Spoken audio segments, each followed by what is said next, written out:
So one of the questions I commonly get asked is, how often should I pump my septic tank?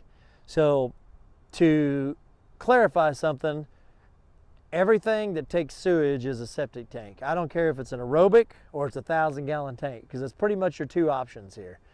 Whether you have a ladder line field or an aerobic system, it's still a septic tank. So I want to clarify that immediately.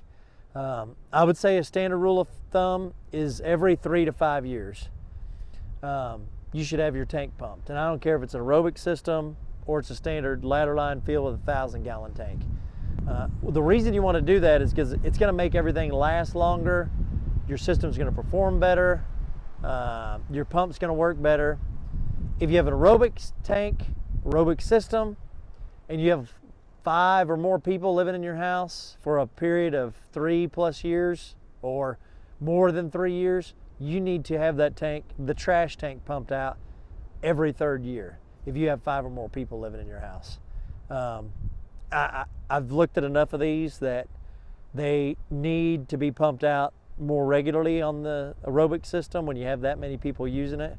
Like I said, 5 or more that are actively in the house on a regular basis, it's really important to do that. On the regular ladder line field system, the reason it's so important, because I've heard people say, well, I've lived here 20 years, I've never had it pumped. Well, you're also a candidate for failing ladder lines. It's just a matter of time, because what happens is a sludge builds up in there and it starts to transfer all that trash, because you never had your tank pumped, to the ladder line fields, which is going to start clogging it up.